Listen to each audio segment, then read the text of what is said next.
കഥയല്ലിത് ജീവിതം എന്നൊരു പ്രോഗ്രാം നിങ്ങൾ കണ്ടിട്ടുണ്ട് ഇല്ലേ? അത് നമുക്ക് വെറുതെ ചിരിച്ച് തള്ളേണ്ട കാര്യമല്ല. 39A ഏറ്റവും നല്ല എക്സാമ്പിളാണ്. കാര്യം ആ പ്രോഗ്രാം നടത്തുന്നത് ആരാണ്? KELSA, Kerala state legal service അതോറിറ്റിയും അമൃത TV-യും കൂടെ ചേർന്ന് നടത്തുന്ന ഒരു പ്രോഗ്രാമാണ്. അവിടെ കുടുംബ പ്രശ്നമുള്ളവർ വന്നിരിക്കും. ആർട്ടിക്കിൾ 38 എന്താ പറയുന്നത്? State should promote welfare of the people by securing and promoting social order.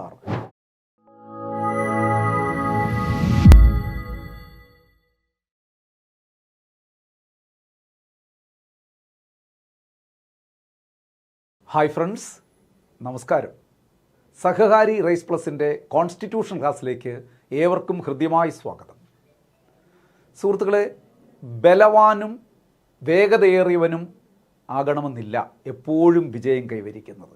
മറിച്ച് ആത്മവിശ്വാസത്തോടെ വിജയിക്കുമെന്ന് ഉറച്ച് വിശ്വസിച്ച് സധൈര്യം മുന്നോട്ട് പോകുന്നവരാണ് യഥാർത്ഥ വിജയശ്രീലാളിതരായി മാറുന്നത്.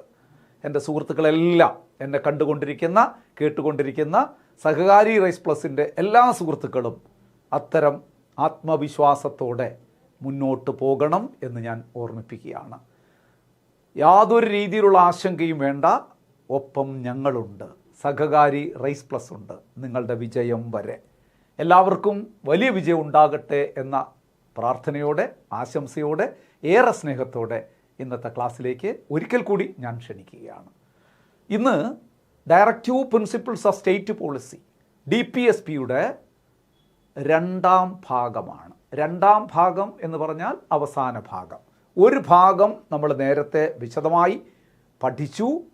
അതിന് അനുബന്ധമായി രീതിയിൽ കുറച്ച് ചോദ്യങ്ങളും അതുമായി ബന്ധപ്പെട്ട് നമ്മൾ ഡിസ്കഷൻ നടത്തി. എന്നാൽ ഇനി അതിൻ്റെ സെക്കൻഡ് പാർട്ടിലേക്ക് കടക്കുന്നു. സെക്കൻഡ് പാർട്ട് വിശദമായി പഠിച്ചതിന് ശേഷം അതിൻ്റെ ഡിസ്കഷൻ, ക്വസ്റ്റ്യൻ ഡിസ്കഷൻ മറ്റൊരു ക്ലാസ്സിൽ നമുക്ക് ചെയ്യാവുന്നതാണ്. അപ്പോൾ ഇപ്പോൾ നമുക്ക് ടോപ്പിക് അങ്ങ് തീർക്കാം ഇന്നത്തെ ഈ ക്ലാസ്സോടുകൂടി. ഇനി നമുക്ക് പഠിക്കാനുള്ളത് എന്താണ്? ഫസ്റ്റ് പാർട്ടിൽ നമ്മൾ പഠിച്ചത് എന്താണ് DPSP, എവിടെ നിന്ന് കടം വാങ്ങി, അതിൻ്റെ ഫീച്ചേഴ്സ് എന്തൊക്കെയാണ്, ഒറിജിനൽ കോൺസ്റ്റിറ്റ്യൂഷനിൽ ഉണ്ടായിരുന്ന DPSPക്ക് പുറമെ പിന്നീട് 3-4 ഭേദഗതികളിലൂടെ ഉൾപ്പെടുത്തിയ ചില ആർട്ടിക്കിളുകളും ചില ഡയറക്റ്റീവ്സും ഒക്കെ നമ്മൾ പറഞ്ഞു കഴിഞ്ഞു. ഇനിയാണ് യഥാർത്ഥത്തിൽ ഇതിൻ്റെ ആർട്ടിക്കിൾസ് ഡിസ്കസ് ചെയ്യുന്ന ക്ലാസ്സാണ് ഇന്ന്. നിങ്ങൾക്കറിയാം, ആർട്ടിക്കിൾസ് എന്ന് പറയുമ്പോൾ അത് നമ്മുടെ 36 മുതൽ 51 വരെ. അപ്പോൾ പതിവ് പോലെ ആ ക്ലാസ്സിന് മുമ്പ് ഈ ടോപ്പിക്കുമായി ബന്ധപ്പെട്ട് ഈ അടുത്ത കാലത്ത് ചോദിച്ച 1-2 പ്രീവിയസ് ചോദ്യങ്ങൾ നിങ്ങളൊന്ന് പരിചയപ്പെടുത്തിയതിന് ശേഷം ഞാൻ ക്ലാസ്സിലേക്ക് കടക്കുകയാണ്. ഇവിടെ ചോദ്യം മാത്രമേ പരിചയപ്പെടുത്തുന്നുള്ളൂ, ഉത്തരം ഞാൻ പറയുന്നില്ല.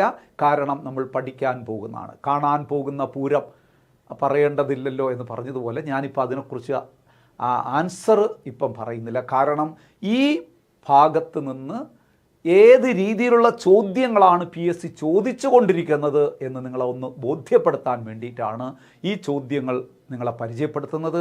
ഇതിൻ്റെ ഉത്തരം ഈ ക്ലാസ് കഴിയുമ്പോൾ നിങ്ങൾക്ക് സ്വയം കണ്ടെത്താൻ സാധിക്കും. അഥവാ കണ്ടെത്താൻ സാധിച്ചില്ലെങ്കിൽ PYQ ഡിസ്കഷൻ സമയത്ത് നിങ്ങൾക്ക് അത് വിശദമായി തന്നെ പഠിക്കാൻ കഴിയും.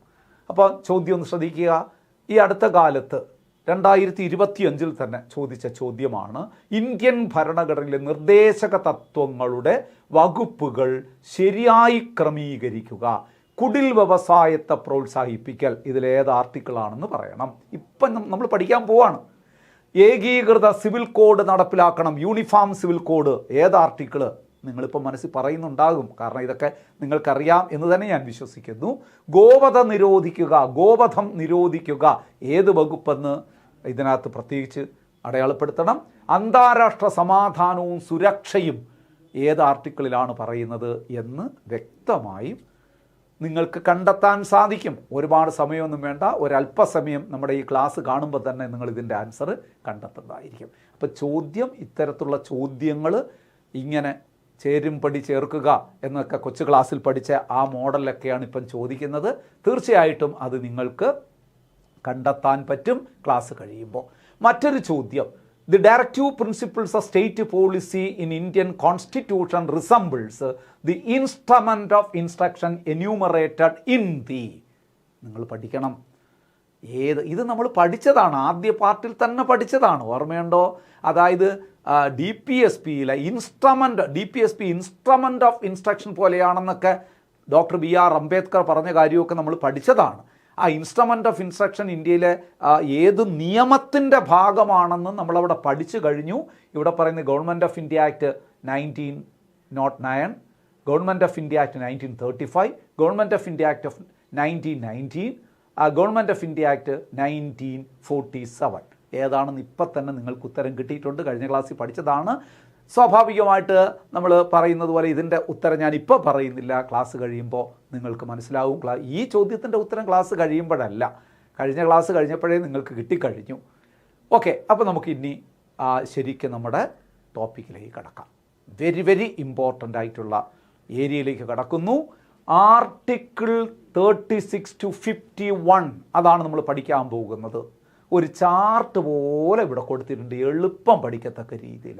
Article 36 defines meaning of state. ഇതെവിടെ പഠിച്ചതാണ്? കാണാൻ പറ്റുന്നുണ്ടോ? സ്ക്രീൻ കാണാൻ പറ്റുന്നുണ്ടോ? ഞാൻ പരമാവധി മാറി നിൽക്കുകയാണ്, സ്ക്രീൻ കാണാൻ പറ്റുന്നുണ്ടെന്ന് ഞാൻ വിശ്വസിക്കുന്നു. Article 36 defines the meaning of state. State എന്ന് പറഞ്ഞാൽ എന്ത്? ഇത് എവിടെ പഠിച്ചു നമ്മൾ? സ്റ്റേറ്റ് എന്ന് പറയുന്നത് ഫണ്ടമെൻ്റൽ റൈറ്റ്സ് പഠിച്ചപ്പോൾ ആർട്ടിക്കിൾ 12 നിങ്ങൾ പഠിച്ചതാണ്. സംസ്ഥാനമല്ല, രാഷ്ട്രം അഥവാ ഭരണകൂടം എന്നാൽ എന്ത്? ആ 12 പഠിച്ച അതേ കാര്യം തന്നെയാണ് 36 പറയുന്ന സ്റ്റേറ്റ്. അതുകൊണ്ട് പ്രത്യേകിച്ച് പറയാനില്ല, നിങ്ങൾ 12 പഠിച്ച കാര്യം ഒന്ന് ഓർത്താൽ മതി. എന്താ 12 പഠിച്ചത്? കേന്ദ്ര ഗവൺമെൻറ്റും പാർലമെൻറ്റും, സംസ്ഥാന ഗവൺമെൻറ്റും സംസ്ഥാന നിയമനിർമ്മാണ സഭകളും, തദ്ദേശ സ്വയംഭരണ സ്ഥാപനങ്ങളും, ഇന്ത്യ രാജ്യത്തിൻ്റെ അധികാരത്തിലും അതിർത്തിയിലും പെട്ട എല്ലാ അധികാര സ്ഥാപനങ്ങളും ചേർന്നതാണ് ഭരണകൂടം അഥവാ രാഷ്ട്രം. അപ്പോൾ ദി വേർഡ് സ്റ്റേറ്റ് മീൻസ്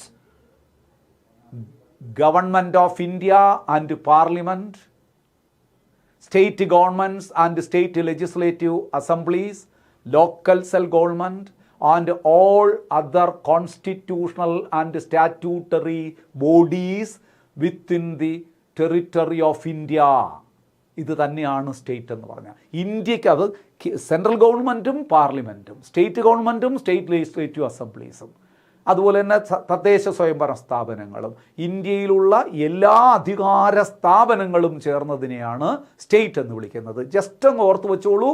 അതാണ് 36 പറയുന്നത്. 37 പറയുന്നു, നോക്കൂ. State that article 37 states that എന്നാണ് ഇവിടെ പറയുന്നത്. അതായത് ആർട്ടിക്കിൾ 37 പ്രതിപാദിക്കുന്നത് DPSP are non justiciable. DPSP are non justiciable എന്നാണ് പറയുന്നത്. ശ്രദ്ധിക്കുക, DPSP ആർ എന്താണ്? Non justiciable. അപ്പോൾ article 36 defines meaning of state. State അഥവാ രാഷ്ട്രം എന്തെന്ന് വ്യക്തമാക്കുന്നു. ഞാൻ പറഞ്ഞു രാഷ്ട്രം എന്താണെന്ന് നമ്മൾ വളരെ വ്യക്തമായി ഇപ്പോൾ പറഞ്ഞു കഴിഞ്ഞു. ഇനി article 37 states that DPSP are non-justiciable. That means not enforceable by court of law. കോടതികളിലൂടെ സ്ഥാപിച്ചെടുക്കാൻ കഴിയില്ല. ഡയറക്റ്റീവ് പ്രിൻസിപ്പിൾസ് നോൺ ജസ്റ്റിസിബിൾ ആണ്, പ്രിയാമ്പിൾ നോൺ ജസ്റ്റിസിബിൾ ആണ്, ഫണ്ടമെൻ്റൽ ഡ്യൂട്ടീസ് നോൺ ജസ്റ്റിസിബിൾ ആണ്. അപ്പോൾ ജസ്റ്റിസിബിൾ ആയതെന്ത്? ഫണ്ടമെൻ്റൽ റൈറ്റ്സ് ആണ്. If the fundamental right of a citizen is violated, he can approach High Court under Article 226 and Supreme Court under Article 32. നമ്മൾ പഠിച്ചിട്ടുണ്ട്. അതുകൊണ്ട് അത് മാത്രമാണ് ജസ്റ്റിസിബിൾ എന്ന് പറയുന്നത്. അപ്പോൾ 37 ആർട്ടിക്കിൾ 37 പറയുന്നത് directive principles of state policies are non justiciable. That means not enforceable by any court. ഇനി നോക്കാം, ഈ 2 ആർട്ടിക്കിളുകളും നമ്മുടെ ആദ്യ ക്ലാസ്സിൽ പഠിച്ച ഡയറക്റ്റീവ് പ്രിൻസിപ്പിൾസിൻ്റെ 3 കാറ്റഗറീസ് ഉണ്ടല്ലോ. Gandhian principles, socialistic principles and liberal intellectual principles. അത് മൂന്നിലും ഉൾപ്പെടുന്നതല്ല ഈ 2 ആർട്ടിക്കിളും. ഇത് ഇൻട്രൊഡക്ഷൻ ആയിട്ട് വരുന്നതാണ്, ശ്രദ്ധിച്ചോളുക. ഇനി പറയുന്ന ആർട്ടിക്കിളുകളെല്ലാമാണ് നമ്മുടെ 3 ക്ലാസിഫിക്കേഷൻ വരുന്നത്. ഓരോന്ന് പറയുമ്പം നിങ്ങൾ മനസ്സിൽ അത് കാണണം. നമ്മൾ നേരത്തെ പഠിച്ചതാണ്. ഏതൊക്കെയാണ് ഗാന്ധിയൻ പ്രിൻസിപ്പിൾസ്, ഏതൊക്കെയാണ് സോഷ്യലിസ്റ്റിക് പ്രിൻസിപ്പിൾസ്, ഏതാണ് ലിബറൽ ഇൻ്റലക്ച്വൽ പ്രിൻസിപ്പിൾസ്, ഉദാര ബൗദ്ധിക തത്വങ്ങൾ എന്നൊക്കെ പറയുന്നത് നോക്കാം നമുക്ക്. ആർട്ടിക്കിൾ 38 നോക്കാം. ആർട്ടിക്കിൾ 38 എന്താ പറയുന്നത്? State should promote welfare of the people by securing and promoting social order.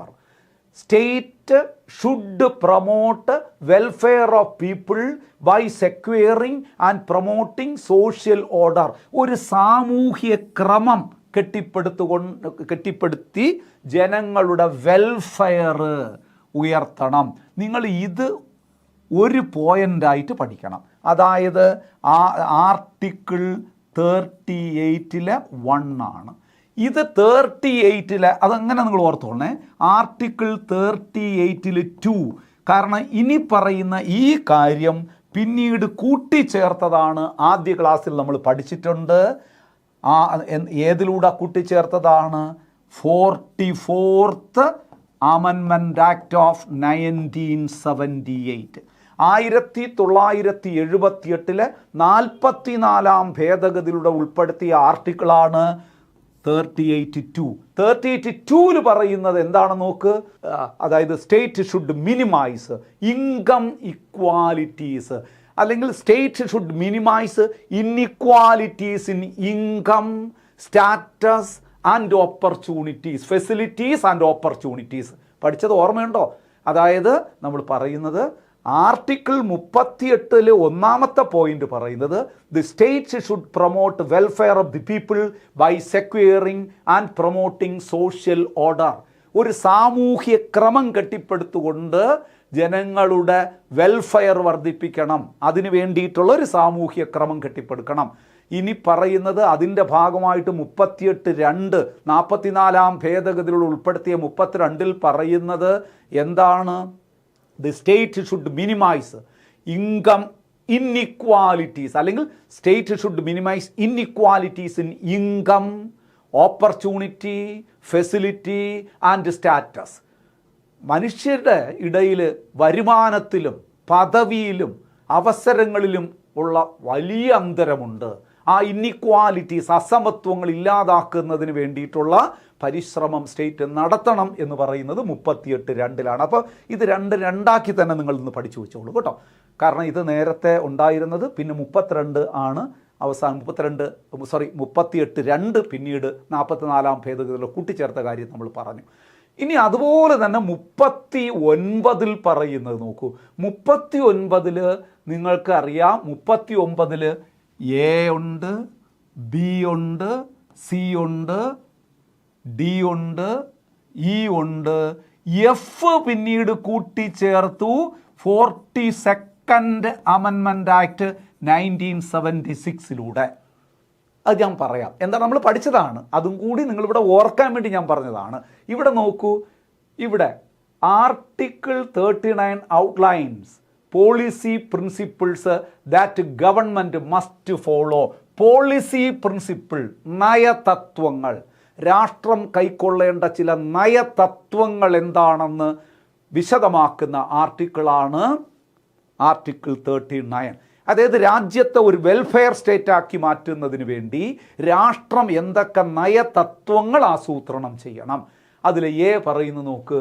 Equal right to adequate means to livelihood. Equal right to adequate means of livelihood. അതായത് ജീവിതോപാധികൾ കണ്ടെത്താൻ എല്ലാവർക്കും അവകാശമുണ്ട്. അവിടെ സ്ത്രീ ആയാലും പുരുഷനായാലും ഇനി തേർഡ് ജെൻഡർ ആയാലും എല്ലാ പൗരന്മാർക്കും, എല്ലാ മനുഷ്യർക്കും ജീവിതോപാധികൾ തേടാൻ അവകാശമുണ്ട്. അതിനുള്ള അവസരം ഒരുക്കി കൊടുക്കണം. എയിൽ പറയുന്നു. ബിയിൽ പറയുന്നു നോക്കൂ. Control of material resources for the common good. പൊതു നന്മയ്ക്ക് വേണ്ടി രാഷ്ട്രം എന്ത് ചെയ്യണം? നമ്മുടെ പൊതു സ്വത്ത് കൺട്രോൾ ചെയ്യണം. ഇവിടെ കഴിഞ്ഞ ഒരു പരീക്ഷയ്ക്ക് PSC ചോദിച്ചതാണ്. രാഷ്ട്ര സമ്പത്ത് ഏറ്റെടുത്ത് പൊതുജനങ്ങൾക്ക് വിതരണം ചെയ്യുക എന്നത് ഗവൺമെൻറ്റിൻ്റെ ഉത്തരവാദിത്വമാണെന്ന് നിർദ്ദേശിക്കുന്ന ഭരണഘടനാ അനുച്ഛേദമേത്? എന്നിട്ട് അവിടെ കൊടുത്തു 39A, 39B, 39C, 39D, അങ്ങനെ പലതും കൊടുത്തു. എന്താണ്? 39Bയിലാണ്. രാഷ്ട്രത്തിനൊരു കടമയുണ്ട്, control of material resources for the common goods എന്ന് പറഞ്ഞാൽ രാഷ്ട്രത്തിൻ്റെ സമ്പത്ത് രാഷ്ട്രം ഏറ്റെടുത്ത് അത് എല്ലാ പൗരന്മാർക്കും വിതരണം ചെയ്തിരിക്കണം. അതായത് രാഷ്ട്ര സമ്പത്ത് തുല്യമായ രീതിയിൽ, നീതിയുക്തമായ രീതിയിൽ എല്ലാവരിലും എത്തിച്ചേർന്നിരിക്കണം എന്ന് പറയുന്നതാണ് 39B. 39C അതിൻ്റെ ഓപ്പോസിറ്റ്. അങ്ങനെ ചെയ്യണമെങ്കിൽ എന്ത് ചെയ്യണം? പ്രിവൻറ്റ്, കൺട്രോൾ, അത് concentration of wealth on few hands. ചുരുക്കം ചില വ്യക്തികളുടെ കൈകളിൽ സ്വത്ത് കുമിഞ്ഞുകൂടുന്നത് തടയണ്ടേ? അതാണ് പറയുന്നത് C, prevention of wealth concentration. Prevent the wealth concentration. സിമ്പിളായിട്ട് പറയാം, അതായത് ചുരുക്കം ചില വ്യക്തികളുടെ കൈകളിൽ സമ്പത്ത് കുമിഞ്ഞുകൂടുന്ന ഒരു രീതി തടയണം. അങ്ങനെ കുമിഞ്ഞുകൂടിയാലുള്ള ദോഷം എന്താണ്? ഉള്ളവനും ഇല്ലാത്തവനും തമ്മിലുള്ള അന്തരം വളരെ വലുതാകും. പക്ഷെ നിർഭാഗ്യവശാൽ നമ്മുടെ ഇന്ത്യയിൽ ഇപ്പോൾ ഏറെക്കുറെ സ്വത്തിൻ്റെ കേന്ദ്രീകരണമൊക്കെ ഉണ്ടല്ലേ. നമുക്കറിയാം, അദാനി, അംബാനി പോലെയുള്ള വലിയ സമ്പന്നന്മാരുടെ കൈകളിൽ വലിയ അളവിൽ സ്വത്തുകൾ കുമിഞ്ഞുകൂടിയിരിക്കുന്നു. അത് രാഷ്ട്രം ക്ഷേമരാഷ്ട്രമായി മാറുന്നതിന് തടസ്സം നിൽക്കുന്ന കാര്യമാണ്. അതുകൊണ്ട് രാഷ്ട്രം ശ്രദ്ധിക്കണം. പ്രിവെൻഷൻ ഓഫ് വെൽത്ത് കോൺസെൻട്രേഷൻ, അതാണ് സിയിൽ പറയുന്നത്. D ഒരുപാട് തവണ പരീക്ഷയ്ക്ക് ചോദിച്ചുള്ള ഒരു പോയിൻ്റാണ് 39D, ചെറിയ D. Equal wages four equal work. യാതൊരു ജെൻഡർ ഡിസ്ക്രിമിനേഷനും ഇല്ലാതെ, സ്ത്രീ പുരുഷ വ്യത്യാസമില്ലാതെ തുല്യ ജോലിക്ക് തുല്യ വേതനം നൽകിയിരിക്കണം.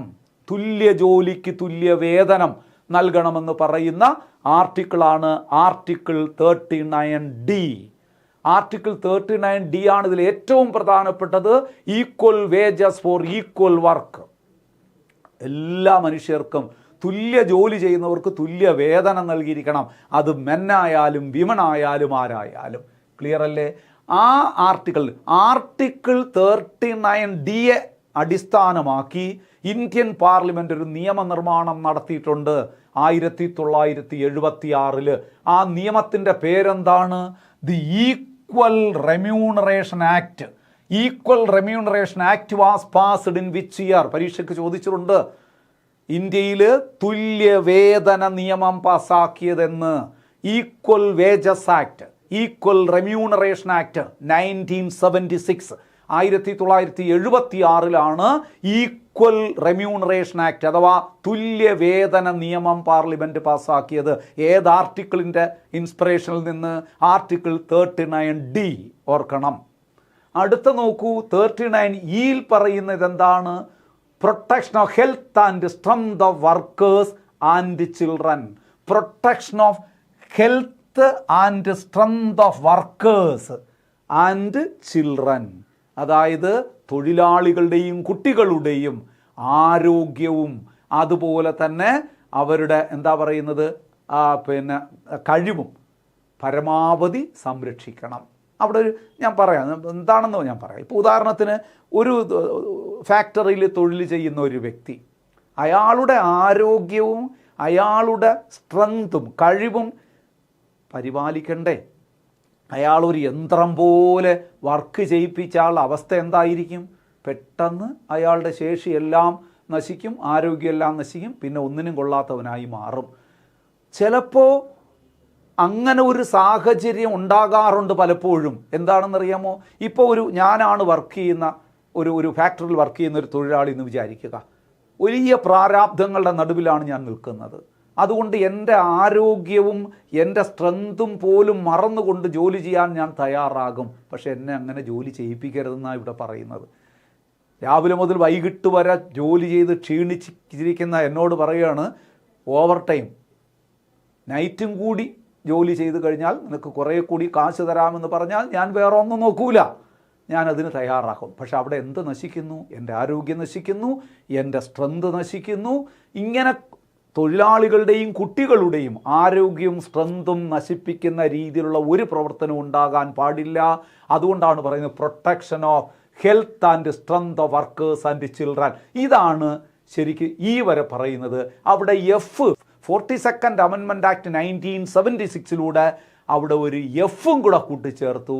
അതെന്താണെന്നറിയുമോ? Providing the favourable situation to favourable situation for growth of children with dignity and freedom. സ്വാതന്ത്ര്യത്തോടും അന്തസ്സോടുകൂടി കുട്ടികൾക്ക് വളരാനുള്ള സാഹചര്യം ഒരുക്കി കൊടുക്കണം.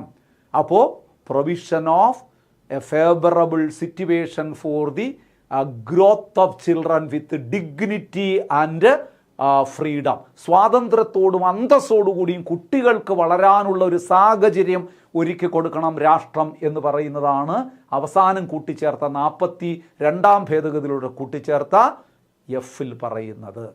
ഓർക്കണേ, ഇത് ഇത്രയും പഠിക്കണം. ഇതിൽ ഈ അടുത്ത കാലത്ത് ചോദിച്ചത് ഈ ബി ചോദിച്ചിട്ടുണ്ട്.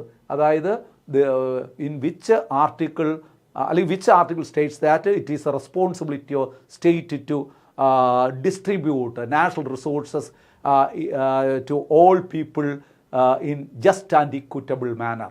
അതായത് ദേശീയ സമ്പത്ത് എല്ലാവരുടെ കൈകളിലും വിതരണം ചെയ്യാൻ, ന്യായയുക്തമായ രീതിയിൽ വിതരണം ചെയ്യാനുള്ള സ്റ്റേറ്റിൻ്റെ കടമ പറയുന്ന ആർട്ടിക്കിൾ എന്ന് ചോദിച്ചാൽ അത് 39B ആണ്. ഇത് ഒരുപാട് തവണ ചോദിച്ചത് ഡി ആണ്. Equal wages, which article states that equal wages four equal work, article 39D ആണ്. ഇത്രയും ഓർക്കണം. ആ ഈക്വൽ വേജസ് ആക്ട് പാസ്സാക്കിയ വർഷം ഒന്ന് ഓർത്തോളുക. ഇനി നോക്കുക. അപ്പോൾ 39 കഴിഞ്ഞു. ഇനി ആർട്ടിക്കിൾ 39A നിങ്ങൾക്കിത് കാണുമ്പോൾ തന്നെ അറിയാം. 39A എന്ന് പറയുമ്പോൾ പിന്നീട് കൂട്ടിച്ചേർത്തതാണ്. അതുകൊണ്ടല്ലേ 39A വന്നത്. കൂട്ടിച്ചേർത്ത അമെൻമെൻറ്റ് കൂടി ഓർക്കണം. നേരത്തെ പഠിച്ചതാണ്. 42nd ആണ്, 44th അല്ല. 42nd അമെൻമെൻറ്റ് ആക്ട് ഓഫ് 1976 42ാം ഭേദഗതിയുടെ ഉൾപ്പെടുത്തിയതാണ്. എന്താണ്? Equal justice and free legal aid to the poor. പാവപ്പെട്ടവർക്ക് സൗജന്യ നിയമസഹായം, ഈക്വൽ എന്താ പറയുന്നത്, ജസ്റ്റിസ്, തുല്യ നീതിയും പാവങ്ങൾക്ക് എന്താണ് സൗജന്യ നിയമസഹായം. നിങ്ങൾ ഓർക്കുക, സൗജന്യ നിയമസഹായം ലഭ്യമാക്കിയിരിക്കണം ജനങ്ങൾക്ക്. പാവപ്പെട്ടവർ ഏറ്റവും കൂടുതൽ ബുദ്ധിമുട്ടുന്നത് എപ്പോഴാണെന്നറിയാമോ? നിയമത്തിൻ്റെ ഊരാക്കുടുക്കിൽ പോകുമ്പോൾ. ഒരു സിവിൽ കേസിലൊക്കെ പെട്ടുപോയി കഴിഞ്ഞാൽ ആ കേസ് ഇങ്ങനെ നീണ്ട് പോകും. നമ്മുടെ അധ്വാനവും നമ്മുടെ വരുമാനവും എല്ലാം അതിൻ്റെ പിന്നിൽ ചെലവഴിച്ചു കൊണ്ടേയിരിക്കും. ഒരു സിവിൽ കേസിലൊക്കെ ഉൾപ്പെട്ടവർക്കറിയാം എത്രയും പെട്ടെന്ന് ആ കേസ് തോറ്റുപോയാലും വേണ്ടില്ല, ദൈവമേ ഇതൊന്ന് തീർന്നു കിട്ടിയാൽ മതി എന്നാണ് പലരും പ്രാർത്ഥിക്കുന്നത്. കാരണം അത്രമാത്രം ഊരാക്കുടുക്കാണ്. ആ കേസ് എങ്ങനെയെങ്കിലും ഒന്ന് അവസാനിപ്പിക്കാൻ ആരൊക്കെ ആഗ്രഹിച്ചാലും നിങ്ങളുടെ വക്കീൽ സമ്മതിക്കില്ല. കാരണം അയാളുടെ സ്ഥിര വരുമാനം നഷ്ടപ്പെട്ടു പോകുന്നതാണ്, അല്ലേ? അപ്പം അതുകൊണ്ട് ഈ കേസ്, പക്ഷെ അത് എന്താ അതിൻ്റെ എഫക്റ്റ്? നമ്മുടെ അധ്വാനം, നമ്മുടെ നമ്മുടെ സാമ്പത്തികം, നമ്മുടെ സ്വസ്ഥത എല്ലാം നശിക്കുകയാണ്. അതുകൊണ്ടാണ് ഇവിടെ പറയുന്നത് അങ്ങനെ വരരുത്. ഫ്രീ ആയിട്ട് നിയമസഹായം ജനങ്ങളിലേക്ക് എത്തിച്ചേരണം.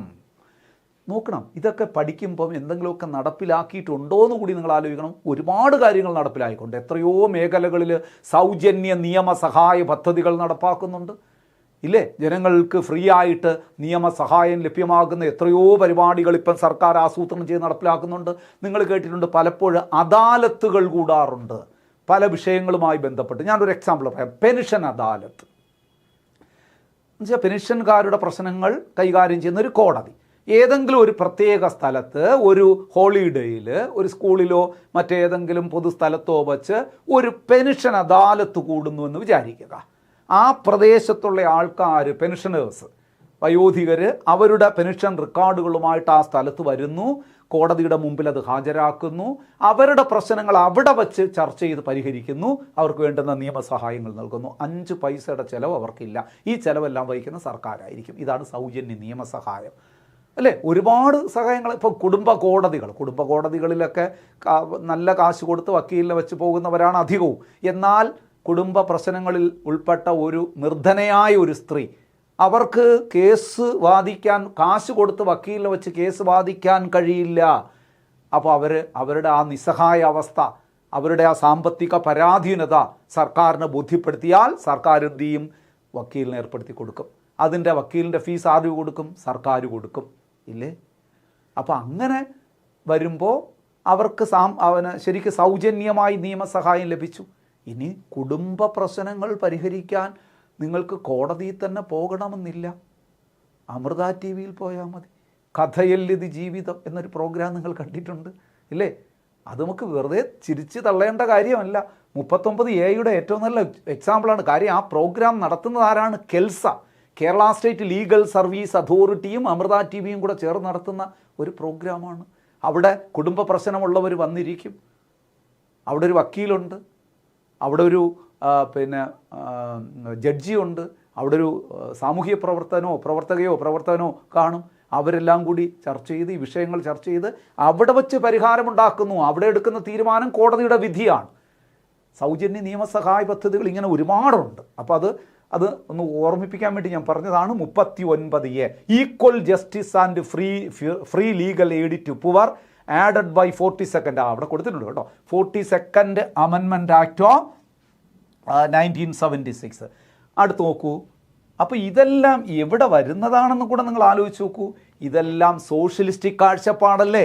സോഷ്യലിസ്റ്റിക് പ്രിൻസിപ്പിൾ വരുന്നതല്ലേ? 38 മുതൽ 39, 39A ഇതെല്ലാം സോഷ്യലിസ്റ്റിക് പ്രിൻസിപ്പിൾസ് ആണ്. ഇതാ വരുന്നു ഏറ്റവും പ്രധാനപ്പെട്ട ഒരു ആർട്ടിക്കിളാണ്, ഗാന്ധിയൻ പ്രിൻസിപ്പിളിൽപ്പെട്ടതാണ്. ഓർഗനൈസേഷൻ ഓഫ് വില്ലേജ് പഞ്ചായത്ത്, ഗ്രാമപഞ്ചായത്തുകളുടെ രൂപീകരണം. ഗ്രാമപഞ്ചായത്തുകൾ തന്നെ രൂപീകരിക്കാൻ കാരണം ഗാന്ധിജിയുടെ പ്രധാനപ്പെട്ട ഒരു ആശയത്തിൽ നിന്നാണ്. ഏത്? ഗ്രാമ സ്വരാജ് എന്ന ആശയത്തിൽ നിന്നാണ്. അപ്പോൾ അത് ഗാന്ധിയൻ പ്രിൻസിപ്പിളല്ലേ? ഓർഗനൈസേഷൻ ഓഫ് വില്ലേജ് പഞ്ചായത്ത് ഒരുപാട് തവണ ചോദിച്ചുള്ള ചോദ്യമാണ്.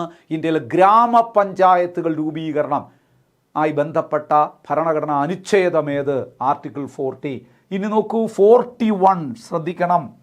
The right to work, education and public assistance in certain cases. ഞാൻ നേരത്തെ പറഞ്ഞതാണ്. 41 പ്യുവർ സോഷ്യലിസ്റ്റിക് കാഴ്ചപ്പാടാണ്. എന്താണ്? Right to work, education and public assistant in certain cases. ചില പ്രത്യേക സാഹചര്യങ്ങളിൽ ജോലിക്കും വിദ്യാഭ്യാസത്തിനും പൊതുസഹായത്തിനുമുള്ള മനുഷ്യൻ്റെ അവകാശങ്ങൾ. ഏതൊക്കെ സാഹചര്യങ്ങൾ? ഏതുമാകാം. ചിലപ്പോൾ ഒരു ദുരന്തമാകാം. നമുക്കറിയാം, ഈ അടുത്ത കാലത്ത് കേരളത്തിൽ നടന്ന ഏറ്റവും വലിയ ഒരു പ്രകൃതി ദുരന്തം മുണ്ടക്കൈ ചൂരൽമല ദുരന്തം. നമുക്കറിയാം, വയനാടിൽ ഒരുപാട് പേരുടെ ജീവൻ നഷ്ടപ്പെട്ടു, ഒരുപാട് പേരുടെ ജീവിത ഉപാധികൾ നഷ്ടപ്പെട്ടു, ഒരുപാട് പേർക്ക് തൊഴിൽ നഷ്ടപ്പെട്ടു, ഒരുപാട് കുട്ടികളുടെ വിദ്യാഭ്യാസം മുടങ്ങി. ഇതൊരു പ്രത്യേക അവസ്ഥയാണ്. ഈ അവസ്ഥയിൽ വിദ്യാഭ്യാസം മുടങ്ങിപ്പോയ കുട്ടികൾക്ക് വിദ്യാഭ്യാസം നൽകാനും, ജോലി നഷ്ടപ്പെട്ടു പോയവർക്ക് ജോലി നൽകുവാനും, വസ്ത്രവും ആഹാരവും നഷ്ടപ്പെട്ടവർക്ക് അത് നൽകാനും, കിടപ്പാടം നഷ്ടപ്പെട്ടവർക്ക് അത് നൽകാനും ഒക്കെ ഉള്ള ഉത്തരവാദിത്വം സ്റ്റേറ്റിനുണ്ടെന്നാണ് പറയുന്നത്. ചില പ്രത്യേക അവസരങ്ങളിൽ പഠിച്ചു വയ്ക്കണം. മുണ്ടക്കൈ ചൂരൽമല ദുരന്തം ഞാൻ ഉദാഹരണം പറഞ്ഞത് ഏറ്റവും റീസെൻ്റായിട്ട് നമ്മുടെ മനസ്സിൽ ഇപ്പോഴും ഉണങ്ങാത്തൊരു മുറിവായി തന്നെ അവശേഷിക്കുന്ന ഒരു ദുരന്തമായതുകൊണ്ട് ഞാൻ ഓർമ്മിപ്പിച്ചതാണ്. നമ്മൾ കണ്ടതാണല്ലേ, കുറേ കുഞ്ഞുങ്ങൾ മണ്ണിനടിയിൽപ്പെട്ടു പോയി, ഇപ്പോഴും ഡെഡ് ബോഡി പോലും കിട്ടാത്ത ഒരവസ്ഥ. ഇനി ജീവിച്ചിരിക്കുന്ന കുട്ടികളുടെ വിദ്യാഭ്യാസം തന്നെ താൽക്കാലികമായിട്ട് മുടങ്ങിപ്പോയി. കാരണം ഒരു സ്കൂള് തന്നെ ഒലിച്ചു പോയി. അവർക്കൊക്കെ വിദ്യാഭ്യാസം കൊടുക്കണ്ടേ? തൊഴിൽ നഷ്ടപ്പെട്ടവർക്ക് തൊഴിൽ കൊടുക്കണ്ടേ? ആ പ്രത്യേക അവസ്ഥ. ഇനി ഈ പ്രത്യേക അവസ്ഥ അതുമാത്രമല്ല, ഇനി വാർദ്ധക്യമെന്ന് പറയുന്നത് ഒരു പ്രത്യേക അവസ്ഥയാണ്. വാർദ്ധക്യം ബാധിക്കുമ്പോൾ, അതിനോടനുബന്ധിച്ചുള്ള അസുഖങ്ങൾ ബാധിക്കുമ്പോൾ, തൊഴിൽ ചെയ്യാനോ വരുമാനം നേടാനോ കഴിയാത്ത വരുന്ന ഒരവസ്ഥ എല്ലാ മനുഷ്യർക്കും വരും. വാർദ്ധക്യമെന്ന് പറയുന്നത് എനിക്കും നിങ്ങൾക്കും സംഭവിക്കുന്നതാണ്. അതുവരെയൊക്കെ ജീവിച്ചിരിക്കാനുള്ള ഭാഗ്യമോ ഭാഗ്യദോഷമോ ഉണ്ടെങ്കിൽ നമുക്കൊക്കെ സംഭവിക്കുന്നതാണ് വാർദ്ധക്യം, അല്ലേ? അതൊക്കെ വാർദ്ധക്യവും അതിനോടനുബന്ധിച്ച് വരുന്ന അസുഖങ്ങളും മരണവും കഠിനമായ യാഥാർത്ഥ്യങ്ങളാണ്. നമുക്കതിൽ നിന്നും ഒളിച്ചോടാൻ പറ്റില്ല, അല്ലേ? അപ്പം ഞാൻ എന്തിനാണ് ഇത് വാർദ്ധക്യത്തിൻ്റെ കാര്യം ഇവിടെ ഓർമ്മിപ്പിച്ചതെന്ന് പറഞ്ഞാൽ, ഇവിടെ ഒരു പ്രധാന ചോദ്യം ഒളിഞ്ഞു കിടപ്പുണ്ട്. പ്രധാനപ്പെട്ടൊരു ചോദ്യം. കാരണം ഇപ്പോൾ PSC ചോദിക്കുന്നത് അത്തരത്തിലുള്ള ചോദ്യങ്ങളാണ്. ആ ചോദ്യം ഒന്ന് ശ്രദ്ധിച്ച് കേട്ടോളുക. 2007 മാതാപിതാക്കളുടെയും മുതിർന്ന പൗരന്മാരുടെയും സംരക്ഷണത്തിനും ക്ഷേമത്തിനുമായി ഇന്ത്യൻ പാർലമെൻറ്റ് ഒരു നിയമം പാസാക്കിയത് ഭരണഘടനയുടെ ഏത് അനുച്ഛേദത്തിൻ്റെ അടിസ്ഥാനത്തിലാണ്? ചോദ്യം വന്നാൽ നിങ്ങൾ പറയണം 41-ാം അനുച്ഛേദം. ആ നിയമം നിങ്ങൾക്കറിയാം. The maintenance and welfare of parents and senior citizen act 2007. 2007 Indian parliament പാസാക്കിയ സുപ്രധാനമായൊരു നിയമമാണ് മാതാപിതാക്കളുടെയും മുതിർന്ന പൗരന്മാരുടെയും സംരക്ഷണത്തിനും ക്ഷേമത്തിനുമായിട്ടുള്ള നിയമം. ആ നിയമത്തിൻ്റെ അടിസ്ഥാനം ഭരണഘടനയിലെ ഏത് ആർട്ടിക്കിളാണ്? 41. കാരണം 41 പറയുന്നു, ചില പ്രത്യേക അവസ്ഥയിൽ വിദ്യാഭ്യാസത്തിനും തൊഴിലിനും പൊതുസഹായത്തിനുമുള്ള അവകാശമുണ്ട്. ഞാൻ എന്തിനാണ് ഈ ചോദ്യം ഇങ്ങനെ കണക്ട് ചെയ്ത് പറഞ്ഞതെന്നറിയോ? PSC ഇപ്പം കഴിഞ്ഞ, നിങ്ങൾക്കറിയാം, നമ്മുടെ LSGI ലോക്കൽ സെൽഫ് ഗവൺമെൻറ് ഇൻസ്റ്റിറ്റ്യൂഷനിലെ സെക്രട്ടറി പരീക്ഷയ്ക്ക് ഒരു ചോദ്യം ചോദിച്ചിട്ടുണ്ടായിരുന്നു. അതൊക്കെ നിങ്ങൾ ആ ചോദ്യങ്ങളൊക്കെ പഠിച്ച് തന്നെ പോകണം. എന്തായിരുന്നു ആ ചോദ്യം? അതായത് ഞാൻ ഫണ്ടമെൻ്റൽ റൈറ്റ്സ് എടുത്തപ്പോൾ ഞാൻ പറഞ്ഞതാണ്, എങ്കിലും ഇതോട് ബന്ധപ്പെടുത്തി ഞാൻ ഒന്നുകൂടെ ഓർമ്മിപ്പിക്കുകയാണ്. ആ ചോദ്യം ഇതായിരുന്നു: 2012 കുട്ടികളെ ലൈംഗിക അതിക്രമങ്ങളിൽ നിന്നും സംരക്ഷിക്കുന്നതിന് വേണ്ടി ഇന്ത്യൻ പാർലമെൻറ്റ് ഒരു നിയമം പാസാക്കിയത് ഭരണഘടനയുടെ ഏത് അനുച്ഛേദത്തിൻ്റെ അടിസ്ഥാനത്തിലാണ്? അത് ആർട്ടിക്കിൾ 15(3) അടിസ്ഥാനത്തിൽ. എന്തുകൊണ്ട്? ആർട്ടിക്കിൾ 15(3) പറയുന്നത് സ്ത്രീകളുടെയും കുട്ടികളുടെയും സംരക്ഷണത്തിന് വേണ്ടി, അല്ലെങ്കിൽ സ്ത്രീകൾക്കും കുട്ടികൾക്കും വേണ്ടി പ്രത്യേക വ്യവസ്ഥകൾ കൊണ്ടുവരാൻ രാഷ്ട്രത്തിന് അവകാശമുണ്ട്, അധികാരമുണ്ട്, ഉത്തരവാദിത്വമുണ്ട് എന്ന് പറയുന്നതാണ്. അപ്പോൾ അത്തരത്തിലുള്ള ചോദ്യങ്ങൾ PSC ചോദിക്കുന്നതുകൊണ്ടാണ് ഞാൻ 41-ഉം the maintenance and welfare of parents and senior citizen ആക്റ്റും കൂടെ കണക്ട് ചെയ്ത് പറഞ്ഞത് പഠിച്ചു വെച്ചുകൊള്ളുക. അത് കഴിഞ്ഞു. 42 വരാം. അപ്പോൾ ഇത് സോഷ്യലിസ്റ്റിക് പ്രിൻസിപ്പിളാണ്. 42-ഉം സോഷ്യലിസ്റ്റാണ്. എന്താണ്? Provision of just and humane condition. ഇത് നിങ്ങളൊന്ന് ശ്രദ്ധിക്കണം. Provision of just and humane conditions of work and maternity relief. നോക്കൂ, provision of just and humane condition of work. ഒരു തൊഴിൽ ചെയ്യുന്ന വ്യക്തിയെ, തൊഴിലാളിയെ യന്ത്രമായി കണക്കാക്കരുത്. അവനോട് മാനുഷിക പരിഗണന ഉണ്ടായിരിക്കണം. അവന് വ്യക്തമായ റെസ്റ്റിംഗ് സമയം കൊടുക്കണം, അവന് ലീവ് കൊടുക്കണം, അവന് അസുഖബാധിതനാണെങ്കിൽ അതനുസരിച്ചുള്ള ജോലിയെ നൽകാവൂ. മാനുഷിക പരിഗണന നൽകണം. ഒരു തൊഴിലാളിയെ ഒരു യന്ത്രമായി കാണാതെ provision of just and humane condition of work and maternity benefit. എന്താണ് മെറ്റേണിറ്റി റിലീഫ് എന്നൊക്കെ പറഞ്ഞാൽ? പ്രസവാനുകൂല്യങ്ങൾ. ഇതൊക്കെ നടപ്പാക്കിയിട്ടുണ്ട്, അല്ലേ? നോക്കൂ, ഒരു 6 മാസമൊക്കെയാണ് അവധി കൊടുക്കുന്നത്. നിങ്ങൾക്കറിയാം, ഒരു ഗർഭിണിയായ സ്ത്രീ പ്രസവത്തിന് തൊട്ട് മുമ്പ് ഉള്ള കുറച്ച് നാളുകളിലും പ്രസവത്തിന് ശേഷമുള്ള കുറച്ച് നാളുകളിലും അവർക്ക് ജോലി ചെയ്യാൻ കഴിയില്ല. അപ്പോൾ അവരുടെ വരുമാന നഷ്ടം ഉണ്ടാവുകയാണ്. അത് സർക്കാർ പരിഹരിച്ചു കൊടുക്കും. അതായത് ശമ്പളത്തോടു കൂടിയുള്ള ലീവ് കൊടുക്കും. എന്നിട്ട് മാത്രമല്ല, എന്തൊക്കെ ആനുകൂല്യങ്ങളിപ്പോൾ അംഗനവാടി വഴി പോഷകാഹാരങ്ങൾ കൊടുക്കുകയാണ്, അല്ലേ? ഗോതമ്പ്, പഞ്ചസാര, പിന്നെ എന്താണ്, അവില്, ചെറുപയർ, ഇങ്ങനെയൊക്കെയുള്ള പല പല വസ്തുക്കളും നൽകുന്നു. ഒപ്പം 6000 രൂപ ഇതൊക്കെ നൽകുന്നു. അപ്പോൾ അവരെ സഹായിക്കുന്നു. അപ്പം സ്ത്രീകളായ തൊഴിലാളികൾക്ക് മാനുഷികമായ പരിഗണന നൽകി, പ്രസവ ആനുകൂല്യങ്ങൾ നൽകി സർക്കാർ അവരെ സംരക്ഷിക്കുന്നു. ഇതൊക്കെ നടപ്പാക്കിയിട്ടുണ്ട്. 42 നടപ്പാക്കിയിട്ടുണ്ട്. Maternity relief. ഇനി പെറ്റേണിറ്റി ബെനിഫിറ്റും ഉണ്ട് പുരുഷന്മാർക്ക്. അതായത് ഭാര്യ പ്രസവിക്കുന്ന സമയത്ത് ഒരു 10 ദിവസം പുരുഷന്മാർക്ക് ലീവ് കൊടുക്കാറുണ്ട്. എന്തിനാണ്? ഭാര്യയും കുഞ്ഞിനെയും പരിരക്ഷിക്കാൻ. അവന്മാർ ആ സമയം ടൂർ പോകും, അത് വേറെ കാര്യം. എന്നാലും ഇങ്ങനെയൊക്കെയുള്ള ചില കാര്യങ്ങൾ സർക്കാർ തലത്തിൽ ചെയ്യുന്നുണ്ട്. അപ്പോഴാണ് അതൊരു ഹ്യൂമൻ കണ്ടീഷൻ പ്രൊവൈഡ് ചെയ്യുന്നു നമുക്ക് പറയാൻ പറ്റുന്ന മാനുഷിക പരിഗണന. ഈ പോയിന്റുകളെല്ലാം പഠിക്കണം കേട്ടോ. അപ്പോൾ ഇന്നത്തെ ക്ലാസ് കണ്ടുകൊണ്ടിരുന്ന എല്ലാവർക്കും ഒരുപാട് വിജയം ഉണ്ടാകട്ടെ എന്ന് ഞാൻ പ്രാർത്ഥിക്കുന്നു. ഒരുപാട് പരീക്ഷകൾ ഒന്നിനു പുറകെ ഒന്നായി വന്നുകൊണ്ടിരിക്കുന്നു. നിങ്ങളെ എല്ലാ പരീക്ഷയും ഭംഗിയായി അറ്റൻഡ് ചെയ്യാൻ നിങ്ങളെ പ്രാപ്തരാക്കാൻ വേണ്ടിയിട്ടാണ് സഹകാരി റൈസ് പ്ലസ് പ്രതിജ്ഞാബദ്ധമായി നിങ്ങളുടെ മുമ്പിലുള്ളത്. വിശ്വസിക്കുക, അടിയുറച്ച് വിശ്വസിക്കുക. ഞങ്ങളൊപ്പം നിങ്ങളെ കൂടെ ഉണ്ട്. വിജയം വരെ സഹകാരി റൈസ് പ്ലസ് നിങ്ങളുടെ കൂടെയുണ്ട്. സധൈര്യം മുന്നോട്ടേക്ക് പോകുക. ഞാൻ നേരത്തെ ക്ലാസ്സിൻ്റെ തുടക്കത്തിൽ പറഞ്ഞതുപോലെ വിജയിക്കും എന്ന് വിശ്വസിച്ച് തന്നെ മുന്നോട്ട് പോവുക. എല്ലാവർക്കും വലിയ വിജയം ഉണ്ടാകട്ടെ എന്ന് പ്രാർത്ഥിക്കുന്നു. മറ്റൊരു ക്ലാസ്സുമായി നമുക്ക് വീണ്ടും കാണാം. Thank you so much. Good bye.